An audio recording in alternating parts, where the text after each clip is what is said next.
Welcome, everybody, to the Fantasy Formula, and we are live ahead of the final race of the 2025 season. We've got a three-way title battle, lots to talk about in F1 Fantasy, and it looks like the chat's already loaded up. Guys, how are you feeling entering this last week? Does one title rival stand out more than the others?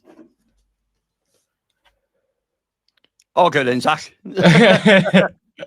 And yeah, I mean, for me, I think Lando's got the better of all of the deals, hasn't he? Because he only needs a podium. So, whilst I think Max will go all out and get the win that he's looking for, I kind of feel that Lando's got more than enough in that McLaren from what I've seen to lock out a podium. So, for me, it's a case of what will Lando do? Will he, not fight Max and just let him go if that opportunity arises and settle for a podium, or will he try and fight him, which could end in disaster? I think for me, that's probably a bigger question going into this weekend of what's Lando's mindset if Max gets ahead of him, and what does Lando do then? Do you know what I mean?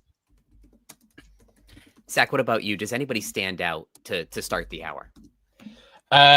It's got to be Lando for the consistency so far this weekend. He's been on it since the start in FP1. But then I think the one I'm kind of looking at now is George Russell, in the sense of we knew that it was a potential chance that it wasn't just going to be Piastri, Norris, Verstappen all fighting for pole position, race win, whatnot. But if George Russell does actually get involved with all of this, it is going to get very, very interesting, both for F1 and F1 Fantasy.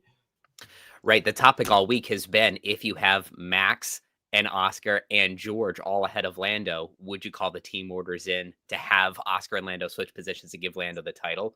Early word from McLaren sounds like they would, and he'd allow it. But boy, would it be spicy if it gets there, because that would certainly make Lando one step lower in terms of driver of the day voting if he was handed the driver's championship. I don't think you'd get it in that scenario. But if he finished P1 or P2 on track, got it by merit, and won the title, could be potentially a very big scoring week for him. So we'll see what happens here. Now, what if Oscar says no? What's that? What if Oscar says no? You can ask. It doesn't mean you'll receive. You might have a whole Drive to Survive season on that one moment. If he Absolutely. Does. I know where my cameras would be this weekend. Now, let's launch into some of the timings from Free Practice 3, just to dive into what we saw. Like Zach mentioned a moment ago, George Russell finished top of the timing sheets. Norris was fastest in Free Practice 1 and Free Practice 2, coming in P2 here. He had a good lap, but we were talking off air before we came on about some of the little nuances of Norris and Verstappen's car. Norris seemed to have a bit of a looseness in the rear end of his car, where he had some oversteer in the early part of the lap, but it allows him to really hook it up and go purple in Sector 3. Verstappen on Saturday, which is fairly rare for him, complaining about some of the bumping of that car. So Red Bull have about 2-3 hours to sort that out and see if they can get Max back in contention for pole. But definitely the story in the top 5 for me too is Fernando Alonso. Really, really great single lap pace, a driver that's under 5 million in the game. So I think a lot of folks are going to be running Fernando this week as well. Guys, is there anything that stands out to you in at least the top half of the FP3 classification? It's got to be the Haas boys have done it. Definitely Behrman as well, because he was there in FP2 as well. I'm very excited to see what Haas can do. And it's actually got to the point where their pace seems so legit at the minute. I'm even wondering if people who are at that threshold of trying to get in Norris, Verstappen, McLaren, but can't afford to have Mercedes, if they went Haas, would it even... I don't think it'd be a detrimental thing at the minute, because I don't know. I'm not comfortable with Antonelli's pace so far. So who knows if Mercedes are going to get both in the top 10. And like I've actually mentioned on Twitter, I even think now it's possibly worth sticking with Russell to bring in Behrman rather than going to Piastri. Ooh. And they had a stat on Behrman that I hadn't heard before. He's the first Haas driver ever to score championship points in 5 straight races. So just having an incredible season with them. So Haas really standing out in this final race. Who knows who from the midfield drivers will surprise us here. Can they lend their chassis to Ferrari? Well, that brings us to the bottom of the grid. And so for those of you who didn't see Free Practice 3, there were 2 moments that were particularly strange. One was Lewis Hamilton. He completed a flying lap. And then just in scrubbing off some of the speed, he had a little bit of a disruption in the car entering, I think it was turn 1. and he completely lost it and went straight into the barrier. So that was a very weird moment for Lewis. Sorry, Adam, I thought you meant that Lewis doing the flying lap was strange. That too. Well, it was funny because prior to that moment, I think he was running P5, P6, and that's about as good as he's looked in a while. So Ferrari should be good to get that car repaired in time for qualifying. But if you've been following our buy-sell list, Lewis has been a fixture there for quite some time. The other two is Yuki Tsunoda and Kimi Antonelli. Mercedes released Antonelli from the pits straight into the side of Tsunoda. Damage on both cars. We saw Kimi get back out there, had a little bit of running. He finished P9. Yuki didn't get back out and missed a big chunk of the session between the red flag from Lewis's incident and then his pit lane incident. So these are two guys I don't think we were terribly running, but it does make me worry about the Red Bull constructor if Yuki is, maybe they're trying to reconstruct the car at the last minute. Verstappen hasn't totally found it. He's complained of bumping. That one constructor feels like it's on the back foot for me. Yeah, it feels the same old story with Red Bull, doesn't it? That, you know, if you're picking Max, then absolutely. But as a constructor, I mean, going back to Zach's point, I'd rather go down for a Haas combination than actually pick a Red Bull combination with Yuki in it, to be perfectly honest, just from a pure performance point of view. I've not seen anything. I question Red Bull's logic to dropping Yuki before you might need him for a weekend. That kind of feels like a backwards move to me. Surely if you're trying to keep someone motivated, you wait until after the weekend, not tell the guy you sacked before you might need him going into Sunday. Kind of feels like a weird way around to doing things. Yeah, maybe there's some reverse psychology going on there, but yeah, for me, it's a strange system to tell a driver he's out and then potentially needing to rely on him at the weekend. Kind of doesn't fit, does it? I'll tell you, I'm going to go all the way back on my point on our preview show on Monday that you could be a surprise driver of the day winner. It would be a very big surprise driver of the day win for him now, because I need him to finish in or around the top 10 to have a shot at that, to beat out one of the championship contenders. But down in P20 with a damaged car, he had complained of some bumping all weekend. I don't think it's in the cards for him. Actually, talking about driver of the day, there's actually been a lot. Apparently, I've been talking to quite a few people on Twitter and whatnot, and the amount of like discourse around driver of the day is, I think it's going to be quite big after Abu Dhabi, because apparently there's also people talking about giving Kimi Antonelli driver of the day after what happened in Qatar. There's people obviously who want Yuki Tsunoda to get it because it's his final drive in F1. So I do think it's going to be another weekend where we could possibly see someone like, I think probably not Verstappen. I think if Verstappen wins and wins the championship, he'll get driver of the day. But I think there is a situation where Norris wins the championship as well and doesn't get driver of the day. Absolutely. Yeah, no, definitely. It's one of the most fickle scoring categories in the whole game. I mean, Tsunoda winning driver of the day 2 years ago decided the whole global league. So it's definitely a weird race for that category. It's so going to do it again, isn't it? You can just see it. We've got a bunch of our friends in the chat. Hi, Vishnu, Race Maven, our newest member, and Goja9. Thanks so much for supporting the channel. Welcome in. All right, let's start knocking out some of the questions in the chat. There was somebody at a formal dinner. Can we get that one? Because someone looked like it looked like they were hiding their phone underneath their table trying to lock in their fantasy team. I kind of got this vision. I saw it when we first come on, and I'm thinking, is that someone who's literally got their head down with their phone, just going, you know, I really need to answer this Norris question. Well, you mentioned that. I was talking to Rebecca earlier this week. I think she was invited out for some drinks in the last hour or two. And so I don't know what condition she'll be in to set her lineup. So, Rebecca, if you're out there, good luck.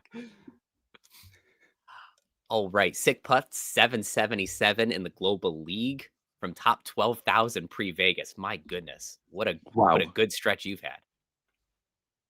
All right. Let's knock out a question from our newest member, and Goja9. So first place in my league with a 115-point lead. Who should I go with? Before we go any further, that's going to look pretty good for you, because something really disastrous would have to happen for a 115-point lead and a non-sprint weekend to go upside down. So their options are Verstappen, Norris, Sainz, Colapinto, McLaren Racing Bulls, or Norris, Sainz, Behrman, Hadjar, Alonso, McLaren, Mercedes. Okay, so this is a Norris and Verstappen team versus a Norris, McLaren, Mercedes team.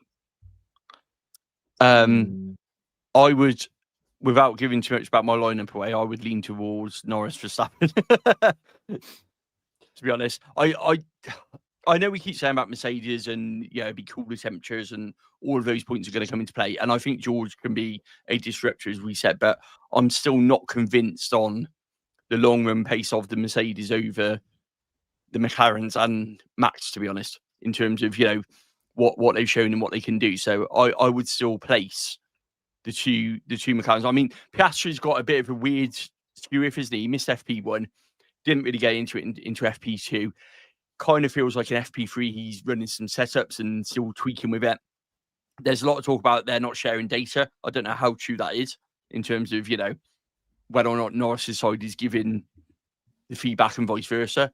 It's not uncommon, but likewise, you'd kind of hope that they'd want Piastri in the mix anyway, in case he needs to start off Verstappen. So yeah, I would still place that combination above that Mercedes one. And like you say, we've not really seen great amount from Kimi, have we, in terms of a storming performance up there. I know he's capable of it, of course he is, but again, it's one of those where you normally see it from Kimi in the run-up, don't you, where he's quite higher. And we've not seen that in any sessions really for him this weekend. Yeah. Go ahead, Zach. I was just going to add, maybe on the first team as well. Yeah, really do see. Is there a way to bring in either Haas over Racing Bulls or Behrman over? It'd probably be Sainz where the money would go. Yeah, just because they do look really strong. It's a clean sweep. We all like Team One, but also don't worry too much about these two options, because the difference between double tier A driver and double tier A constructor, it can be like 30 or 40 points or so, depending on the swing, but you've almost tripled that in your coverage to second place. So we all prefer Team One, but no shame either way. Yeah, and I don't think someone's going to be to get that kind of score back and do more than you by 115 points. It's going to have to be something outrageous to happen, isn't it, for them to have a completely different lineup and then do something different as well. So I think you'll be okay. Fingers crossed for you. Oh, right. Oh, I found it. It's Steph that's at a formal dinner. Is it Steph? Yeah. Oh, one hand Russell, two hands Piastri. Ooh. Wait, we can do this. Russell or Piastri? Russell for Zach. I'm gonna go Piastri. There are reasons to it. It affects the rest of your team picking Piastri over Russell. Yes, in certain budgets. Yeah. Because I think that's the thing, isn't it? Yeah. Because Zach's basically saying it's Russell plus Behrman, which is quite mighty. Which I do think would outscore Piastri, and who would I have there instead? Piastri Sainz versus Russell Behrman. I think Russell Behrman comes out on top. Ooh, it's going to be a close weekend. And I think once again, we're going to have all very different teams just based on some of our chatter in the first 15 minutes here. We haven't asked you to like the video yet. Let's make sure we get that like count up so that we can show you our lineups and Terry doesn't hold them hostage once again. So we can go into the winter with some lights on the video. Do you know what I mean? It's good. Exactly. It's going to be a break now. You've got to at least get some lights on there. Otherwise, we disappear off your watch. But you got to subscribe as well. If you don't subscribe, you won't know when we're coming back, will you? So, I mean, it's one of those, isn't it? If you're not subscribed, you ain't gonna get no notifications, are you? So, hey, it's true. And I'll tell you this: we're planning an end of year video, and then as soon as the calendar turns over into February, we're gonna start our preseason content, looking back at this year, and then as soon as we start getting the game for 2026, we'll dive into it too. So you won't want to miss that. Can we not look back at Las Vegas? So can we just avoid that one? That's fine. Yeah, well, it'll be a 2023 race. There's a couple of races like that. There's a couple I don't particularly want to revisit it. Guys, good question in the chat from Jeffrey. Alonso or Hülkenberg? Because Alonso's looked really great on a single lap last few weeks. Hülkenberg, he dipped down by the end of the session, but in all three free practices, Hülkenberg looked quite good too. And the Sauber seems to have come alive in this last week or two. Do you prefer one or the other? Both under 5 million. Oh, I would probably go Hülkenberg on the fact I expect more from the Sauber. It's the same with Aston Martin, isn't it? We kind of feel that Alonso can deliver a good qualifying lap and a good pace. If he gets on board the Alonso train, then anything can happen, couldn't it? But I think from Aston Martin's point of view, we get this good lap, this good performance, and then when it comes to actual race pace, it's just not there, is it? Compared to the teams around them, the V-Carbs, the Saubers, the Williams, they just don't seem to have unlocked that race pace. They seem to be able to get a lap or Alonso can get a lap. But then when it comes to the race itself, it's either we're going to drive the Alonso train, hold everybody up, or we're just going to fall back through the pack. Seems to be the two things. So on that basis, I would say Alonso would probably qualify higher, but I expect more from Sauber in the race itself. I actually agree. Yeah, because if you can imagine, if this was the qualifying classification, you have a much faster car behind in Piastri, the overtake leading constructor in Haas. I know Ferrari's slow, but I think Charles Leclerc can take Fernando Alonso and then Antonelli behind in a Mercedes. So the drop for Alonso, if his race pace isn't there, could be pretty big.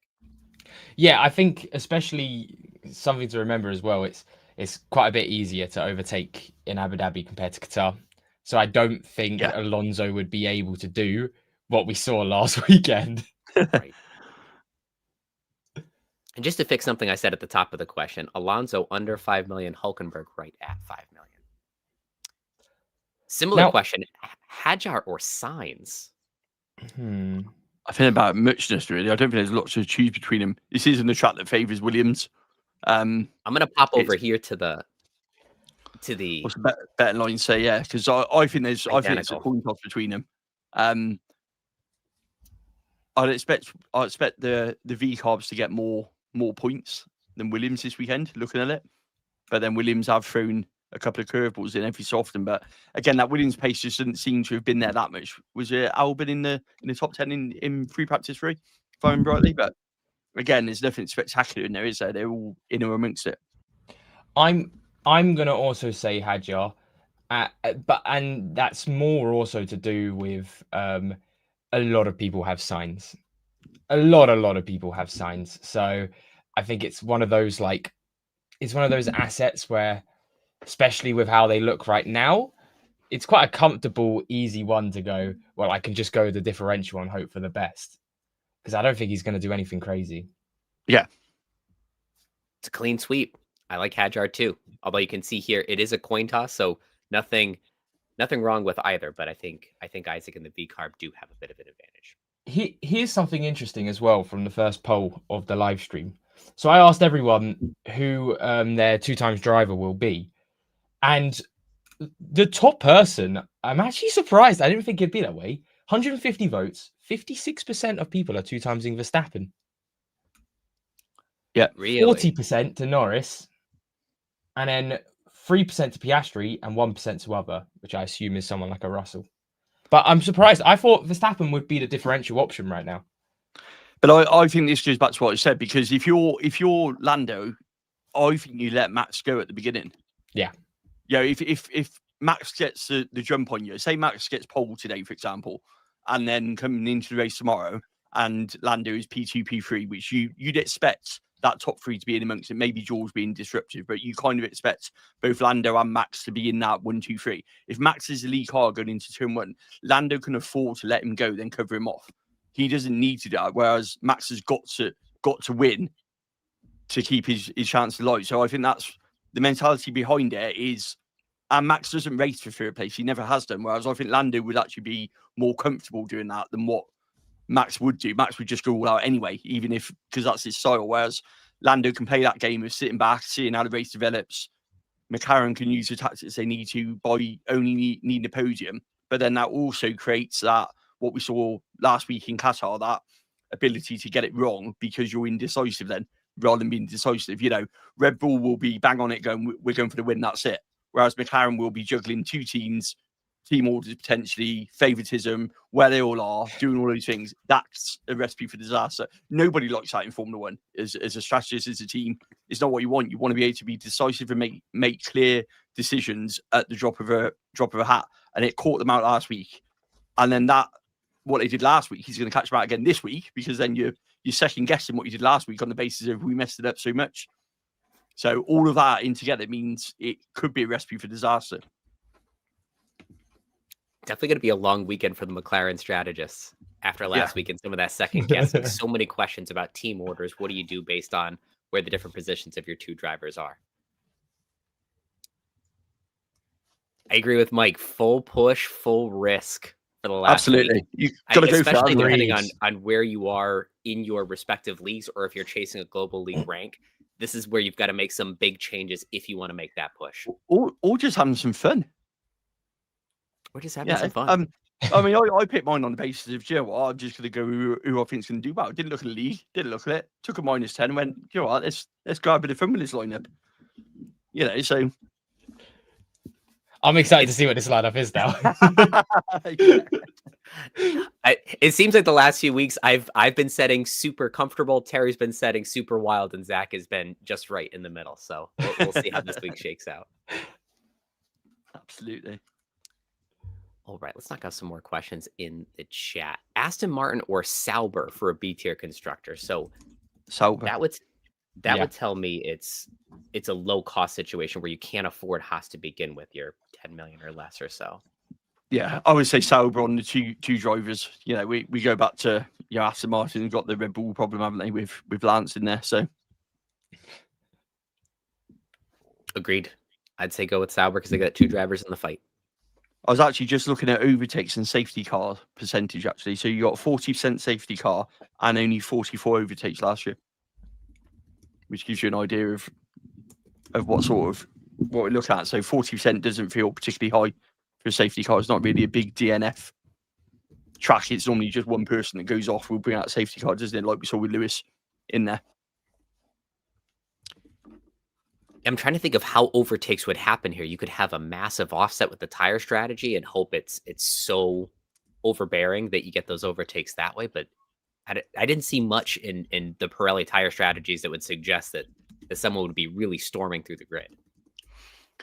Now, there's some front graining on the fronts that's really concerning the teams with a bit of resurfacing that's happened. That's kind of which would favour Red Bull over McLaren, to be honest. In terms of just strategy. So they found a bit of that. They did some research, and I want to say turn 4 and somewhere else on the track to try and smooth out some of the bumps. And it seems to have left a bit of graining. But McLaren suffers from that more than what Red Bull do. So if anything, it will favour a strategy towards what Red Bull can put off rather than McLaren. But I don't think it's enough. You lose quite a bit here for a 2-stop. So it kind of feels like we're back into the 1-stop territory again. Question from Rick in the chat. He has Mercedes as a constructor, and then who else for a second constructor that's not McLaren, Red Bull, or Ferrari? Haas. Like, I wonder what you're cooking up over there. Haas. You know. I mean, clean sweep. We agree it's Haas. Ollie Behrman, haven't you, in FP2, how happy he was with the car. Like Zach said, not only was it FP2, FP3 as well. Ollie Behrman, you know, is really happy with that setup of that car. It's looking good. They're not doing a lot to it. Yeah, I think for me, if you're going anywhere, you've got to go Haas if you're looking outside of those top constructors. I would put Haas over Ferrari at the moment. I mean, I don't know, what they're going to do to Lewis's car. Poor Ferrari. but yeah, I mean, but it's right, isn't it? I mean, you look at Ferrari. I mean, Charles Leclerc's not been anywhere near the sort of pace really. And Lewis, you know, we all know what happened to Lewis earlier today. So again, I've not seen enough from Ferrari to make me want to pick them over Haas, if I'm being honest, from what I've seen. Because Haas, you've got 2 good drivers, I think, who scored some good points and some good overtakes. Especially with 16 extra million for Ferrari, I would take Haas in the game. Yeah, exactly. It's not worth the 16 million, is it? You can bring someone else in for that. All right, let's head over and look at some of our member lineups here. Of course, this is the final week of the Alpine Desert Dash Mini League. One of you will get a chance to meet and greet an Alpine driver of your choice. That'll be really cool. Virtually, though. They could have done it in person. That would be better. Let's start with Rick. So it sounds like Rick is going through a couple of different options right now, starting with a Verstappen Piastri build with Red Bull and Mercedes. Could move over to a Russell build or a Russell Antonelli Williams build. Oh. But I think in light of what we've been saying about Red Bull, he's thinking maybe knock down Red Bull to the likes of Haas. Then you might have even a little bit more money. And then you've got triple Mercedes for the potential McLaren disaster. If anything bad happens to them, you've got everyone else. Well, yeah. I mean, I would even look at, can you bring in Lando for that -10 win? If you drop to Haas. Possibly.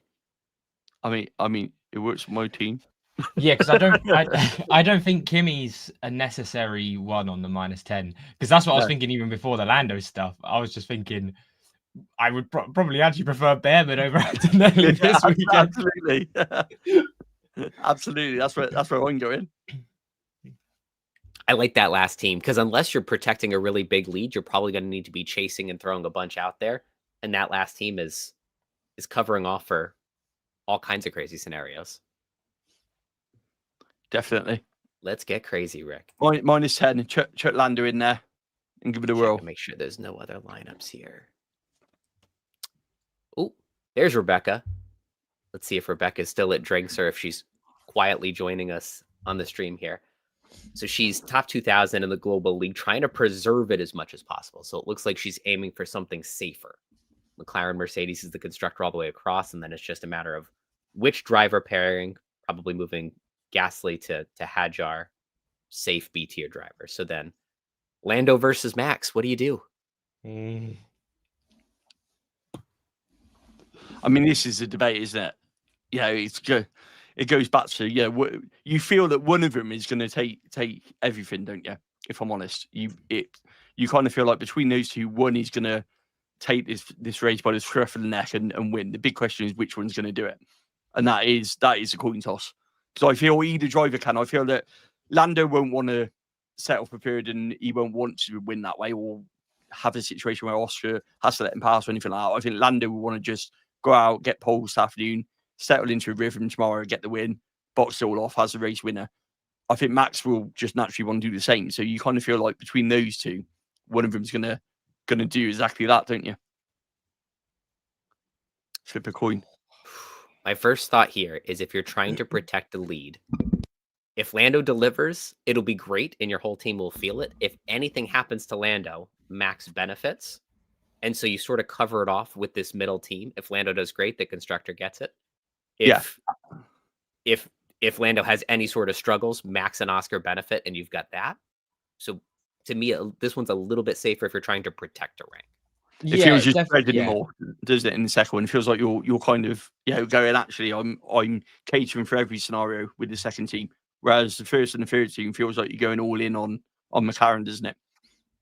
Especially with that final bit of the sentence. I think if the person you're trying to defend from is also playing Verstappen, you've got to. It's that scummy move, but if you match them, they physically can't score more than 20 points than you. Yeah. Exactly. It's the age old, isn't it? You box them off, don't you? Yeah, we see it happen in the race. You just cover them off. So actually, if they're going to run it, there's a part of me that says cover them off and just do that one. What a cool place to live, Cayman Islands. We're going to have to go visit Rebecca and get a tan in the off season. All right, one more here from Race Maven. Current lineup is up here: Norris, Alonso, Hadjar, Behrman, Sainz, McLaren, Mercedes. No chips left.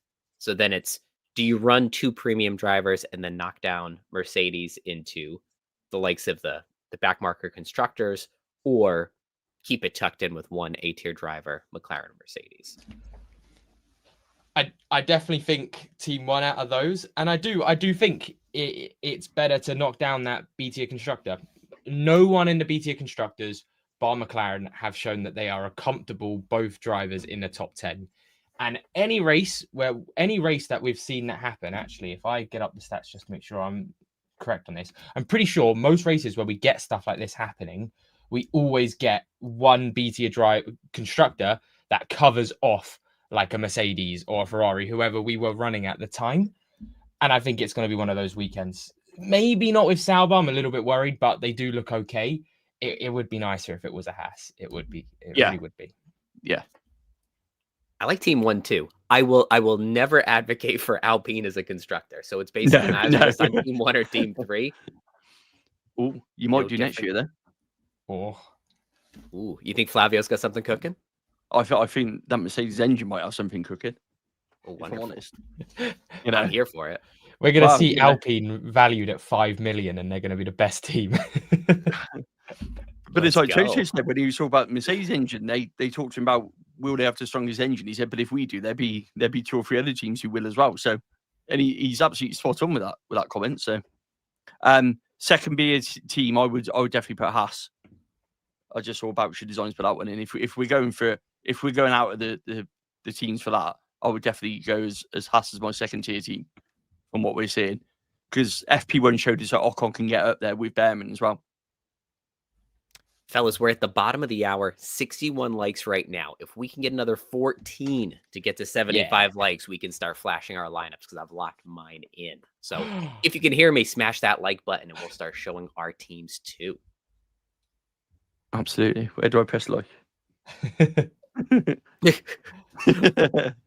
Patting our own stats. I love Can it. Can we like our own video? Is that Sure you can. I won't tell anybody.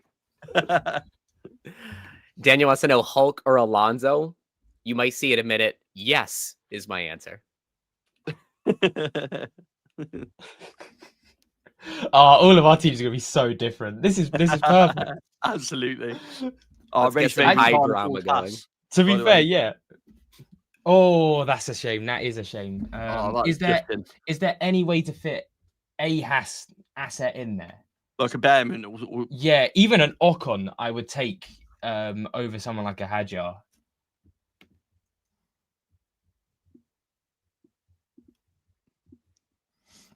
I'm reading that plea for help from somebody saying, please scroll it. I saw it, but I can't find their question fast enough. No. Hi guys, I'm 91st in the world and want to finish top 100. I either hold Norris, Piastri, Hadjar, Ocon, Alonso, McLaren, Mercedes, or it's Norris, Verstappen, Hadjar, Ocon, Alonso, Red Bull, Mercedes. Got autopilot to use. Oh, I'm not sure I'll switch into the Red Bull one. That's my only my only concern with that one. It's tricky though. If you're 91st in the world, it depends on what you're trying to do. Is it keep a top 100 rank? In that case, yeah, they said they want to finish top 100. To be honest, is what they've gone. I would say you've got to stick with the first team purely because this is actually a question I've had a couple of times where if you're bringing in Max Verstappen, but if you're not two timesing him, I can't see the difference between Piastri and Verstappen being worst case scenario more than 20 points, which for a difference in 80 driver to 80 driver isn't terrible. Whereas worst case scenario, if you get the Red Bull one wrong compared to McLaren, that could be like a 40-point difference, which I think is a lot worse. Yeah, I think if you're trying to secure top 100, they have autopilot though. Yeah. Hence why they're going for Norris Verstappen. That does make things a little bit more difficult. I'm almost tempted to say just keep it. Your autopilot's not likely to move, but if disaster strikes, it will move to the next best driver on your team, who isn't going to be that 1A, 1B kind of driver, but most of your opponents won't have that benefit. If you stay with Team Win, you've got Norris, Piastri, Hadjar, Ocon, Alonso as your drivers. So it's a good team. It is a good you'd team. expect one McLaren to be in the amongst it, wouldn't you? If nothing else, you'd expect, with what we've seen, one of the McLarens to be the top scoring one. So your autopilot covers you off if Piastri takes pole and then takes the win, doesn't it? So, okay, you might lose out on Max, but you pick it up from the... Yeah, you get the McLaren points then for what it's worth over Red Bull points, don't you? So I would say stick with Team 1. I think it's too risky to drop to Red Bull and do it that way. I have to agree there. Because what if Piastri comes in, then you've got none of that at all in that second team. You've got zero of Piastri doing anything there. You've got no McLaren, no Piastri, not even on autopilot. So I think that's leaving too much open if you're trying to just keep top 100. All right, guys, we asked for likes and the chat delivered. We're up to 96. Whoa!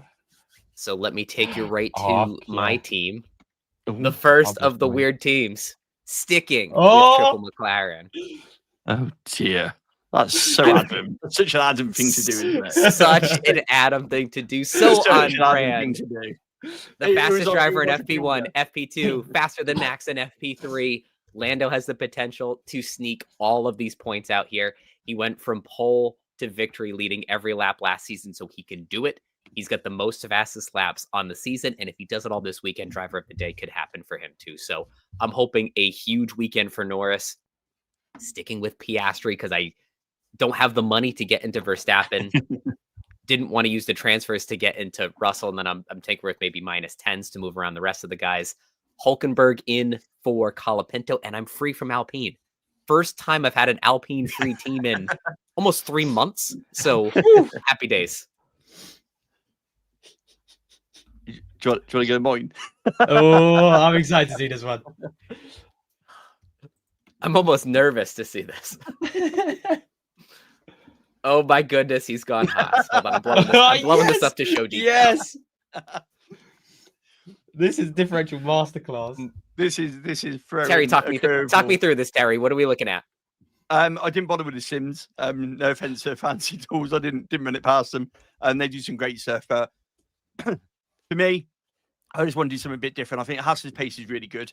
I don't trust Red Bull as a constructor. So I went, you know what? Let's try something a bit different and have a piece of Lando and Max in there.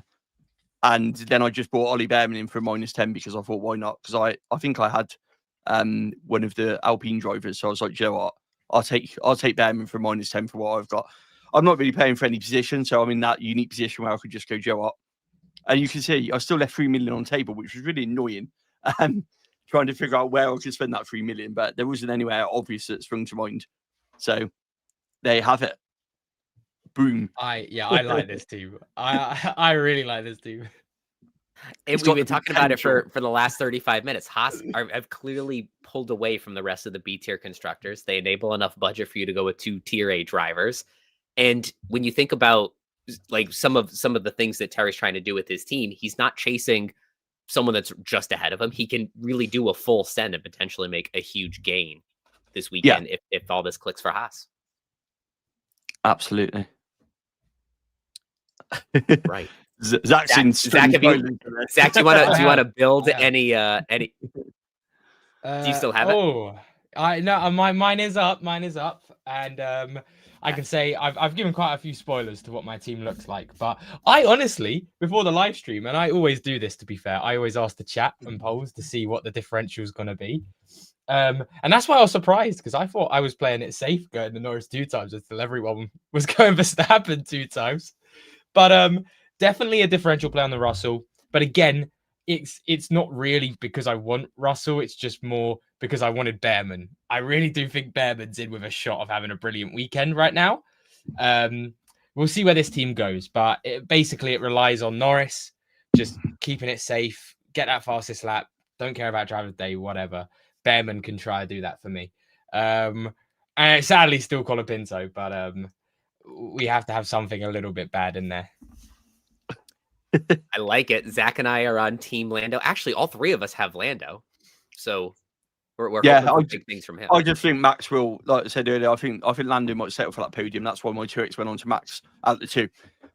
I think Lando will win the title. I just think that the potential for Max to get first place and more points is probably higher than what Lando's covering off and keeping it is, or it's just going to be a Lando dominant pole race win, one or the other. Ooh, Zach, this last question's a good one for you. This person has Verstappen 2 times. Would you go with Norris with both Saubers or Russell with both Haas?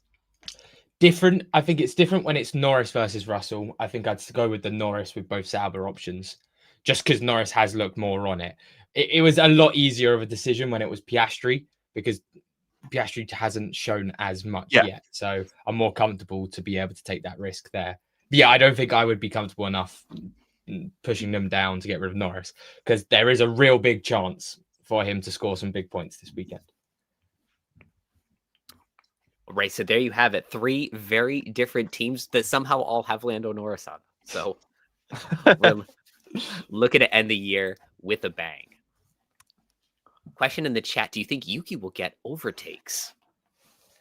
No. No. Yeah. Low overtake circuit. Yuki has just never had a barnstorming moment this season, even on high overtake track. So even if he qualifies in the bottom 5, has a tire differential, anything like that, I think you'd be hard pressed. I think you're back in the driver of the day territory, aren't you, for Yuki? You know what I mean? If based on it being his last race, sort of thing. That's the only sort of thing I could see him picking up a lot of points fancy wise over, rather than on track action. And even that, like you say, is still a bit debatable about what happens. And obviously the stakes were a lot different in this race, but you think about Daniel Ricciardo's final race on the grid. He was outside the top 10, got driver of the day anyway. I know the community was was a little annoyed with that. It's just a matter now of will the voters be leaning toward Yuki or leaning toward whoever either wins the race or wins the title. So he's got a much stiffer competition for driver of the day. Yeah. And especially, I think, like Zach alluded to earlier, what happened with Kimi as well. I think that's a factor in this as well. I can see that happening as well, to be honest. I just think we get to the point with driver of the day now where you've just got to hope that it's whoever you've got in your team. You can't really strategize around it. Yeah. Because it really can be anyone coming out of this weekend. That's what I mean. Oh, Rick's back in the chat. Verstappen, Russell, Piastri, Hulkenberg, Alonso, Mercedes, Haas. Always option 3. Oh, I'll go that one with option 3. go with that one. I agree. Absolutely. You've that's covered cool. There. Yeah. I like that one, Rick. Go for it. I like that one.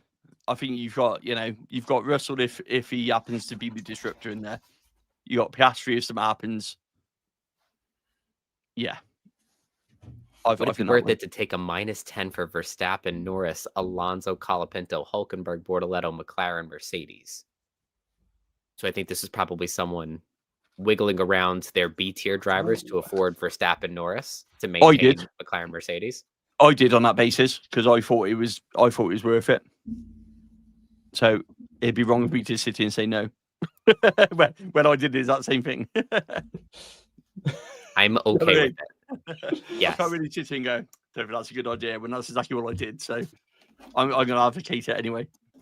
Your cheap drivers aren't all that bad too with Alonso and Hulkenberg. I think I'd be okay with the -10 because it gets you Verstappen.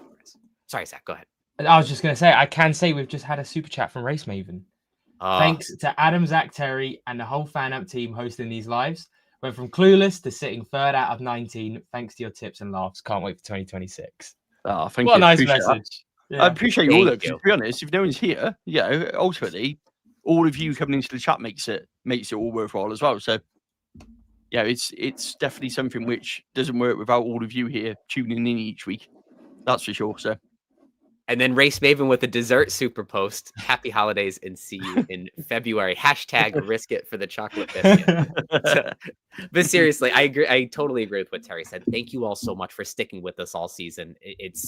We could be talking to a wall or we could be talking to 200 people and we'd much rather be talking to all of you. So you've all been so much fun in the chat. We've engaged both on the streams and outside. The show's grown so much. So this community is stronger than ever. And it's all because of you. Yeah, definitely. Stunned silence there.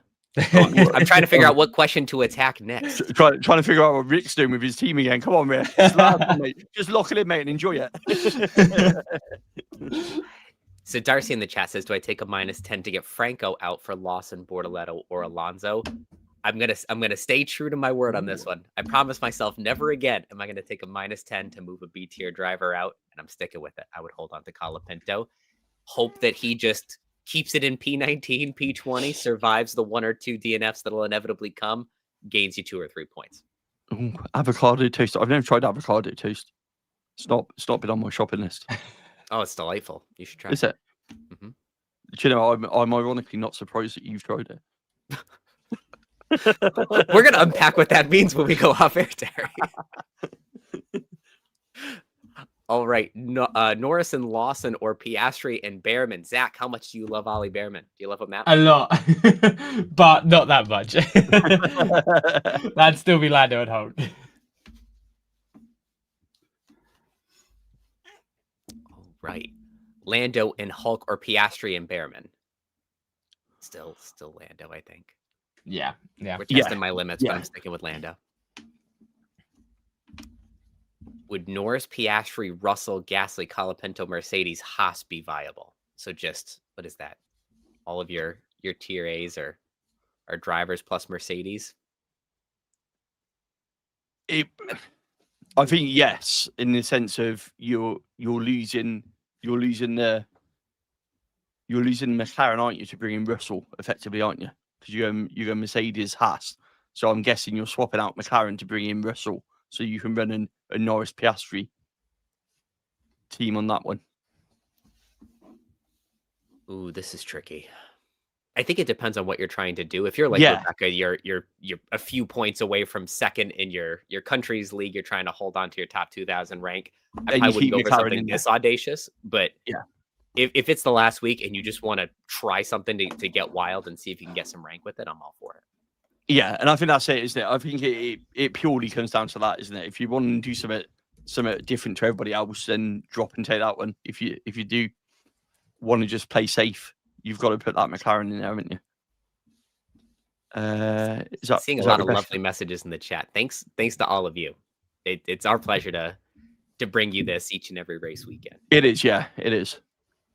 And we must say thank you to the people behind the scenes who actually do all of this and all the editing and stuff. Because to be fair, we just rock up with our coffee. Or I certainly do anyway. I don't want the other guys to, but you know, I just producer Greg is doing the heavy lifting behind the scenes and in the chat. So, Absolutely. Yeah, shout out to all that as well. Because to be honest, it definitely goes unseen but not unnoticed. Is probably the best way to describe it, isn't it? Yeah. I just rock out 5 minutes before with my coffee and log in. And you nail it every time, Terry. Don't change it then. All right. So it sounds like we've got a big lineup choice in the chat. Piastri, Russell, Sainz, Hadjar, Alonso with McLaren, Mercedes. If I go Piastri, Norris, Piastri, Sainz, Hadjar, Alonso with McLaren, Haas, I can stay within 2 transfers. Haas allows me to final fix to Norris, Verstappen. Oh, okay. So I see what's happening here. With 2 moves, they can move to Norris, Piastri. They can then be final fixed into the race from Piastri to Verstappen with the extra money. Yeah, that sounds like a smart plan. Yeah, sounds like a good plan. I don't think there's much use now for final fix anymore. So you may as well just see what happens. You might even be delighted. You might be surprised. Maybe you won't even need to use it, or maybe you will. Like just anywhere in that team that needs to final fix, just use it. It's like that with every chip though this weekend. It's all good. Yeah, you start with a strong team. You might not need it at all. You have final fix options on Norris or Piastri or any B tier driver that does something crazy. So I like it. Especially around Abu Dhabi as well, because we've seen last year as well. I brought this up actually in the preview show as well, that there is still the chance I would be surprised. Although under the pressure, maybe a Norris or a Piastri, I could see one of those two potentially having a little bit of a worse quali. We saw last year with Leclerc, you can overtake around this track. You can get back up into. Did he end up on the podium eventually, or was it 4th? Very close up to the rest of the field. And obviously, if a McLaren was lower down, perfect final fix option, or just sticking with them. Yeah. We've got a 52-point mini league question as well. Ooh, 52 points behind my mini league leader. He can't do Verstappen and Norris. Do you think it's worth going for it for a -10? I think it's the biggest differential I can bring to the battle. Do it. Because you're trying to do something different. Do it. Just because it's different. Otherwise, you're going to stay 52 points, aren't you, realistically? Yeah. Or 40 points. You got absolutely nothing to lose by doing something different. If they can't do it and you're trying to gain a pace, do it. It might not work, but do you know what? At least you gave it a go. I agree. It's one of those ones where maybe I'd think about it a little bit more if I wasn't in that position. But yeah, when it isn't all out, just you're trying anything. Yeah, why not?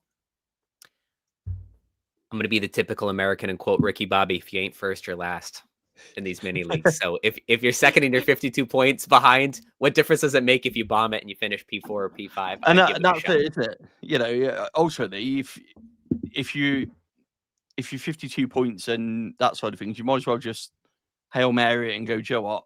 At least I gave it a shot. Lots of nice comments coming in from the chat. Vishnu is locked in and looking at a possible top 600 finish. So good luck to you this week, Vishnu. And Rick has come in with a super chat.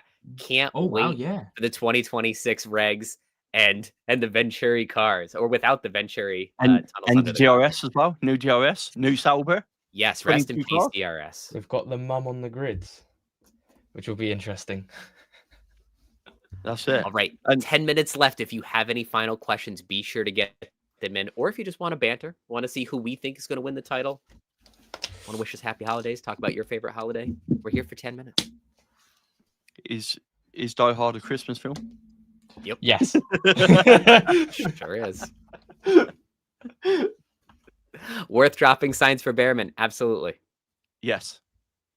Behrman he's the elite B tier driver. He is the B tier driver at the minute that any B tier driver, and we're even talking about Antonelli. And I mean, I will be nice and add Tsunoda to that list, but even those highest ranked B tier drivers, I'd still take Behrman over. You realise we probably put the curse on Behrman now. Someone's going to disappear with Haas now. They're going to qualifying. That mysterious fluids leaking out of the car. Yeah. Literally, we sat here like, No, that's the real reason I didn't go triple McLaren, because I didn't want it to ruin it for everyone else. Every time I choose triple McLaren, there's always a DNF. That's what I mean. My fantasy team thanks you, Zach. Silver Penguin wants to know, does having Lando, Max, and Russell make up for having McLaren and Sauber? I would say on a regular weekend, no. But if you're trying a lineup like that, you're hoping that it's not a regular weekend and that you can get 2 Saubers up and around the points, Lando and Max go wild, and that Russell's P3. You've got the top 3 there, and that you're going to make up for a ton of points that way. Alonso versus Bortoletto. Oh, I don't think there's a lot to choose between them. Yeah, what did the Sims say? They've got to be close. They say Alonso slightly ahead of Bortoletto. Yeah. 2.5 points. There's not a lot, is there? Fantastic. See, I'm thinking... So just to break this decision down, Alonso has the pace. He's likely to qualify in the top 10, but the race pace of the Aston Martin has been underwhelming. So if he's got faster cars behind him, he's going to sink. Ideally, he's got slower cars behind him. He can hang out in a DRS train and maintain. Otherwise, Bortoletto finishing in the midfield will probably do better. So, we've got a comment from Yannick. If you want to risk it all to gain, let's say, 100 points, is avoiding Norris and McLaren Constructor an option? I would say yes to the differential on the McLaren. But this is what we found out today. I don't know if it will be different to what we've seen there, but it feels like right now Norris is actually the differential. So you might actually want to stick with him. Yeah, I'm trying to think about what a 100-point differential would look like. You need a big DNF. Yeah. A 2x driver DNF that also hits a constructor. It would be not having Norris and Verstappen and both of them crashing out first corner. It's possible. Yeah. We did have a Crashgate team, Crashgate 2025 on this week's video. The high runoffs here, though, isn't it? You think turn 1 here, actually, turn 1, turn 2 here is actually quite a high runoff. More likely at turn 1, you escape and go off, don't you? Rather than actually crash out. This is a track where you've got that big runoff, haven't you, going in turn 1, where you tend to cut the corner and come back in rather than go off. It's not like a Mexico, for example, is it, where you make a mistake and you're in the wall on turn 1. This is more of you make a mistake, bail out of it, and come back onto the track at some point and maybe give a place back. So that is not really known for a first corner carnage here in that sense. So good counterpoint in the chat. Last year, Oscar and Max came together in turn 1. It can happen. It can happen. I mean, it can always happen. I mean, ultimately, we go into this. There's nerves.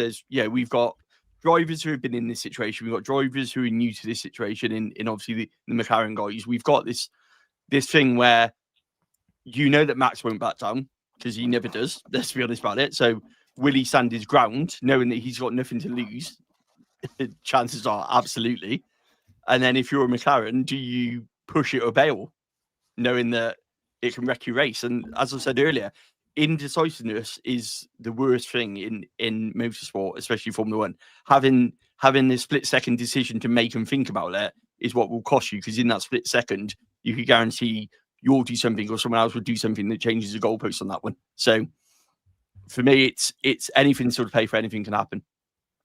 It's very similar to what Juan Pablo Montoya was saying during some of the free practice commentary he had, is you have to go for it if you're a racing driver. Otherwise, you take that second to second guess yourself, and that's where mistakes happen. Yeah. But going for it is where the risk comes in. So yeah, exactly. Not impossible. Joseph has said Max or Lando. I still stand by what I said. I think Max will get the win, but I think that Lando will do enough to get the championship. That's where my mentality is going into this.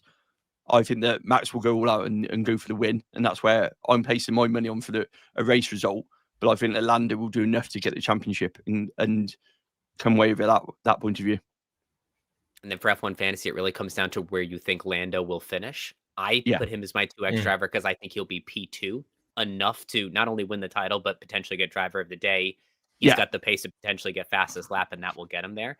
If he's P3 or P4, if they, God forbid, they have to do team orders to give him the title, then I think Max will getting driver of the day. That'd be not a chance from that. Yeah, any team orders, you're not getting driver of the day, are you? Because we all know they happen. We all know they're part of Formula One, but you can absolutely bet that if McLaren deploy team orders to any of the drivers, really, then the fans aren't going to be out to that one from that point of view.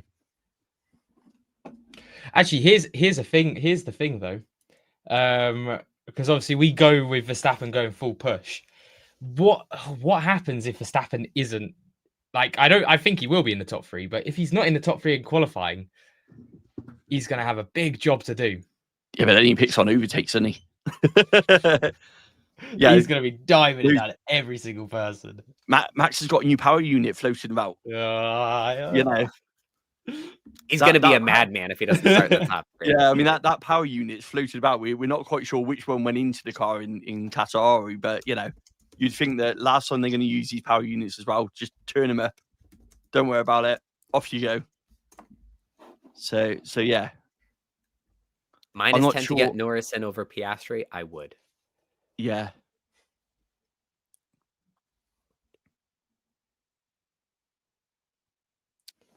Ooh, Hadjar or Bortoletto? I'll probably still stick with Hadjar. Yeah. I think the Racing Bulls are just a bit more solid. I think, I saw a thing on the Racing Bulls where they said it's easier to drive the Racing Bulls. It's not quite got the edge that maybe the Williams had in terms of pace of things, but it's been more consistent over more races to actually drive, which kind of makes you think to the performances we've seen from both Lawson and Hadjar on that point of view. Hadjar or Hulkenberg? I'll still go Hadjar again. You're getting closer though with that. Yes. Yeah. I personally went with Hulkenberg in my lineup, but Hadjar's right there. Oh, I can tell you, Rebecca went with in the end Norris 2 times, Piastri, Alonso, Hulkenberg, Behrman, McLaren, Mercedes. Ooh, good team. So she was able to get the Behrman in. Good team. All right, gang. 1 minute left. Any final thoughts for the race and the season? Who's going to Enjoy win? it, honestly. Who's going to win the championship? I put Lando as my 2X and Lando in my heart to win the championship. I'm going with Lando, but I think it would be the comeback of all comebacks if Max actually gets it. It would be. But yeah, that's the main thing. Enjoy this weekend. Yeah. We haven't had this for 15 years.